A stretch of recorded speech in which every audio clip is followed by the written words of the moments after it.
Assalamualaikum warahmatullahi wabarakatuh. Hai anak-anak, berjumpa lagi dengan Bu Evi ya. Kita tetap belajar di pembelajaran kelas 6 bersama Bu Evi. Mudah-mudahan belajar dengan Bu Evi melalui video ini tidak bosan ya nak. Baik, sebelum pembelajaran kita mulai, kita berdoa dulu. Kita kirimkan suratul Fatihah yang kita tujukan kepada Nabi Muhammad SAW bersama para sahabat-sahabatnya.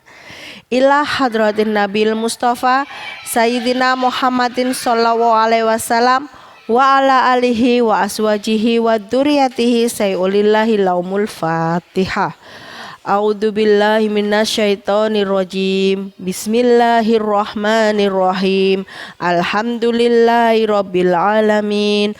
Ar-Rahmanir-Rahim. Maliki yaumiddin. Iyyaka na'budu wa iyyaka nasta'in. Ihdinas siratal mustaqim. Siratal ladzina an'amta 'alaihim ghairil maghdubi 'alaihim waladdallin. Amin. Bismillahirrahmanirrahim. Raditu billahi robba wa bil islami dina wa bi muhammadin nabiyya wa rasula. Rabbi sidni ilma warzuqni fahma waj'alani minas solihin. Amin ya robbal alamin. Mudah-mudahan pembelajaran kita hari ini bermanfaat. Ilmu yang kalian peroleh bermanfaat fitini wal akhirah. Amin ya robbal alamin. Baiklah, hari ini Bu Evi akan belajar di tema 4 tentang globalisasi dan subtema 3, maaf itu maksudnya subtema 3 ya Nana, globalisasi dan cinta tanah air. Yang akan kita pelajari yaitu pelajaran PKN, menelaah keberagaman sosial, budaya dan ekonomi masyarakat, dan IPA menjelaskan cara menghasilkan, menyalurkan dan menghemat energi. Tujuannya untuk apa? Supaya kalian kalau sudah hidup di masyarakat bisa memahami apa keberagaman yang ada di masyarakat kita dan juga apa fungsinya kita menghemat energi dalam kehidupan sehari-hari. Baiklah, kita akan belajar PKN terlebih dahulu tentang cinta tanah air. Yang akan kita pelajari adalah contoh sikap cinta tanah air. Karena kita sebagai bangsa Indonesia kita harus cinta dengan tanah air kita, yaitu tanah air Indonesia. Yang pertama adalah bangga sekali sebagai bangsa Indonesia. Artinya kita sangat bangga dikenal sebagai bangsa Indonesia. Nggak malah bangsa Indonesia, aku kayaknya orang Amerika aja deh. Nah itu salah ya. Kita harus bangga. Kamu dari mana? Dari Indonesia. Misalkan kita saat nanti sempat berpergian ke luar negeri, bangga menyatakan bahwa diri kita adalah bangsa Indonesia. Yang kedua adalah menjaga nama baik tanah air Indonesia. Dengan cara apa? Dimanapun kita berada, nantinya kita harus tetap selalu menjaga nama baik bangsa Indonesia. Dalam artian apa? Kita harus selalu berbuat baik dimanapun, di negara manapun kita nanti tinggal atau singgah. Jadi tunjukkan bahwa bangsa Indonesia itu bangsa yang bermartabat. Menggunakan hak pilih dalam pemilu. Tunggu nanti saat kalian umur 17 tahun, kalian akan memperoleh hak pilih atau boleh ikut dalam pemilu. Artinya kalian boleh ikut nyoblos seperti orang tua kalian saat ini. Nah, saat itu tiba, kalian harus menggunakan hak pilih kalian. Tidak boleh menjadi golput atau tidak memilih. Itu salah ya. Yang keempat adalah menjunjung tinggi hukum dan pemerintahan. Negara kita, negara Indonesia terkenal dengan negara hukum. Jadi kita harus menjunjung tinggi hukum, kita manut, kita turut dengan hukum yang berlaku. Apabila kita salah, kita harus mau dihukum dengan hukum yang berlaku di Indonesia, tidak membuat seenaknya sendiri. Yang kelima adalah aktif berpartisipasi dalam pembangunan nasional. Artinya kalian mendukung, walaupun kalian tidak bisa berbuat apa-apa, tapi kalian harus mendukung, tidak menghambat. Yang keenam, menuntut ilmu dengan sungguh-sungguh. Nah, menuntut ilmu dengan sungguh-sungguh ini jelas kewajiban kalian. Karena apa? Kalau kalian sungguh-sungguh dalam menuntut ilmu, hanya kalian menjadi anak yang cerdas, pintar, dan bermanfaat. Indonesia kita 10 tahun lagi kalianlah yang akan memegang kendali. Kalau dikendalikan oleh orang yang pintar, insya Allah Indonesia akan tetap jaya. Yang ketujuh, melestarikan kebudayaan Indonesia. Bu, boleh nggak sih kita ini sebagai generasi muda, anak-anak muda zaman sekarang, kita kenal dengan kebudayaan luar negeri? Boleh, kalau hanya mengenal, tapi tidak dilekatkan menjadi kebudayaan kita. Kalian belajar dance, gaya-gaya K-pop, boleh. Asalkan kalian tetap mengenal apa sih tari remo, apa sih tari gambyong, apa sih tari topeng. Tetap kenal bahwa tari topeng itu berasal dari Malang, remo berasal dari Jawa Timur. Tetap kenal seperti itu, nggak hanya fokus hanya kenal dengan K-pop. Menjaga kelestarian lingkungan, nah ini penting. Karena lingkungan yang kita tempat tinggal sekarang, yang kita tinggali sekarang maksudnya Bu Evi, itu adalah tanggung jawab kita. Bagaimana keadaannya itu adalah tanggung jawab kita. Yang kesembilan adalah menciptakan kerukunan antar umat beragama. Jelas, kita di Indonesia dikenal ada 6 agama. Artinya kita harus selalu hidup berdampingan dengan keenam-enamnya negara agama tersebut. Jadi kita tidak boleh seenaknya sendiri. Yang ke-10, hidup rukun dan gotong royong. Oke, sampai sini paham ya anak-anak? Apa sih cinta tanah air itu? Sikapnya harus bagaimana? Oke, lanjut ya. Berikutnya adalah dampak positif dari globalisasi di Indonesia. Karena saat ini kita adalah masuk ke fase globalisasi, di mana antara negara satu dengan negara lain sudah seperti tidak ada batasnya. Dalam artian kita bisa pergi kemana saja dengan waktu singkat. Kita bisa mengenal keadaan dunia luar juga dengan waktu singkat. Nah, ini dampak positifnya. Industri pariwisata dan turisme akan semakin berkembang. Teknologi-teknologi semakin maju membuat kehidupan masyarakat semakin mudah dan cepat. Yang dulu kalau kita, orang tua kita berjualan harus keliling, sekarang cukup dengan online tetap bisa berjualan. Perusahaan-perusahaan memanfaatkan mesin-mesin canggih agar menjadi lebih produktif dan efisien. Yang dulu pabrik-pabrik itu menggunakan tenaga manusia, misalkan sehari hanya bisa menghasilkan 100 produk, karena sekarang menggunakan mesin bisa sampai 500 produk, bahkan 1000 produk dalam sehari. Jadi lebih cepat untuk memenuhi kebutuhan masyarakat. Pasar produk dalam negeri meluas ke segala penjuru dunia. Misalkan Bu Evi jualan bakso. Nah, baksonya Bu Evi sekarang sudah bisa loh kirim ke luar negeri. Ini ibaratnya. Karena apa? Ada teknologi komunikasi dan teknologi transportasi. Sehingga yang dulunya tidak memungkinkan bakso kita kirim ke Singapura misalkan, sekarang bisa. Yang kelima, masyarakat menjadi semakin maju dan semakin pintar karena arus informasi dan pengetahuan. Nah ini, kalian yang tadinya tidak tahu apa-apa, dengan adanya informasi dan pengetahuan dari internet, kita bisa tahu segala hal yang viral, baik yang negatif maupun yang positif nih ya. Yang keenam, globalisasi menyebabkan kemajuan di bidang teknologi, informasi dan komunikasi serta transportasi. Oke, itu dampak positifnya. Tapi hati-hati, seperti yang minggu sebelumnya diterangkan Bu Evi, bahwa dampak positif beriringan dengan dampak negatif. Gimana cara mengkampanyekan cinta produk Indonesia? Yang pertama adalah selalu bangga dengan produk dalam negeri. memajukan hasil karya anak negeri sendiri dan mengurangi penggunaan bahan impor. Misalkan di tempat kita di Indonesia ada produksi sepatu, nggak harus kan kita beli impor. Kalau di negara kita sendiri sudah ada industri sepatu. Supaya apa? Supaya pendapatan negara kita sendiri juga akan lebih banyak.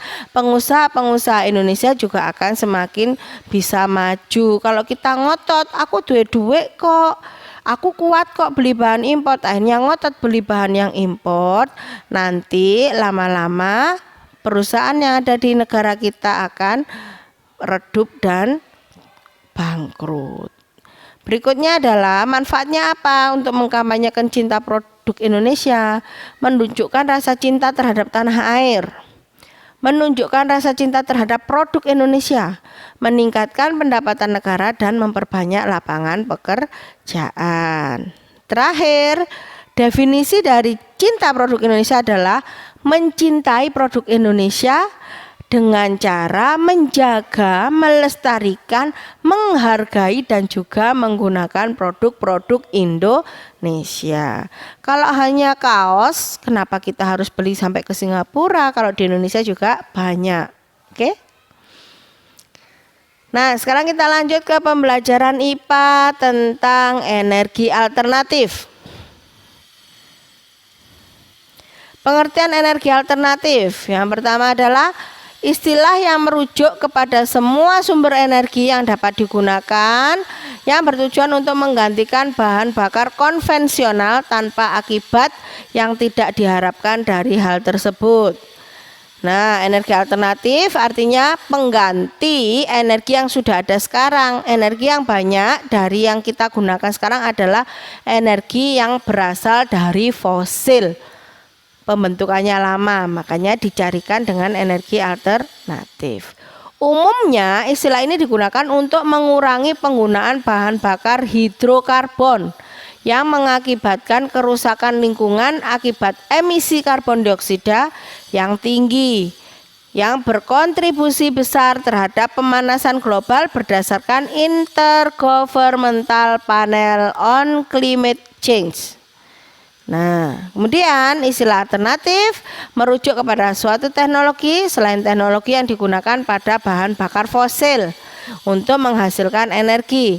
Teknologi alternatif yang digunakan untuk menghasilkan energi dengan mengatasi masalah dan tidak menghasilkan masalah seperti penggunaan bahan bakar fosil.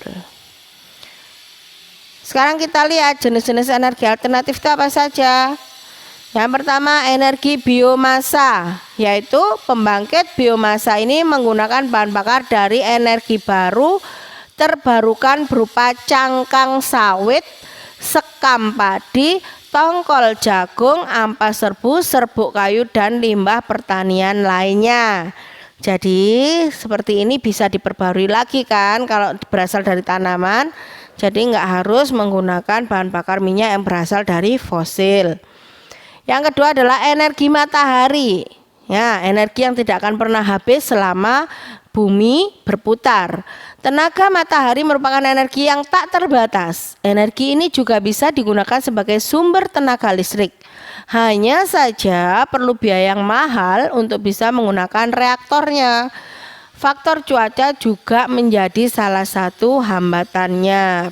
Apabila mendung, otomatis energi mataharinya yang diserap semakin berkurang. Yang ketiga adalah energi angin. Angin merupakan salah satu energi alternatif yang ramah lingkungan dan sedang dikembangkan di beberapa negara. Indonesia memiliki potensi energi baru terbarukan ini sangat besar, di antaranya energi angin dan panas bumi. Biasanya kalau angin itu menggunakan alat bantu apa nak? Kincir angin. Yang keempat, panas bumi. Indonesia menjadi negara terbesar kedua penghasil energi listrik panas bumi di dunia, menyalip Filipina dengan kapasitas PLTP 1600 MW. Nih, panas bumi juga potensi sebagai energi alternatif. Yang kelima, energi etanol. Energi etanol merupakan bahan bakar yang berbasis alkohol dari fermentasi tanaman seperti jagung dan gandum. Bahan bakar ini dapat dicampur dengan bensin untuk meningkatkan kadar oktan dan kualitas emisi. Energi alternatif ini ada yang dari tumbuhan dan juga ada yang berasal dari sumber daya alam non hayati. Yang terakhir adalah energi gelombang. Energi gelombang merupakan pemanfaatan gelombang laut yang pasang. Penggunaannya memang tidak merusak lingkungan, tapi dalam memanfaatkannya, gelombang ini membutuhkan anggaran yang cukup besar untuk membangun reaktornya. Selain itu, juga kecepatan ombak yang tidak stabil juga menjadi salah satu kendala. Ombak ini yang dimaksudkan adalah ombak laut, akan tetapi biayanya untuk bisa menggunakan energi ini cukup mahal. Kita lanjut ya nak. Teknologi pembangkit listrik tenaga surya ini yang sudah banyak di Indonesia. Teknologi pembangkit listrik tenaga surya atau disingkat dengan PLTS adalah solusi pengadaan energi yang ramah lingkungan dan alternatif mengurangi dampak pemanasan global atau global warming. Di samping itu, di samping tidak menghasilkan emisi CO2, listrik yang bersumber tenaga surya memberikan kemudahan di daerah terpencil yang kelangkaan listrik tenaga konvensional dan di tempat-tempat di mana jaringan listrik PLN tidak terjangkau. Nah, biasanya kalau pembangkit listrik tenaga surya ini kita menggunakan sel surya. Kita hanya butuh menyerap energi panas matahari yang nanti akan diubah menjadi energi listrik. Komponen-komponen suatu sistem tenaga surya silikon terdiri dari sel surya, kontroler pengisian aki itu sendiri, alat pengubah arus DC ke arus AC, dan kabel itu alat yang digunakan. Sampai sini paham ya nak apa saja energi alternatif? Gambar cara kerja energi tenaga surya. Sumber energi matahari, kemudian energi panas dan energi cahayanya masuk ke panel surya. Panel surya diserap, kemudian menjadi sumber energi listrik yang akan disalurkan ke perkantoran, jalan, atau ke rumah-rumah. Ya, itu cara kerjanya.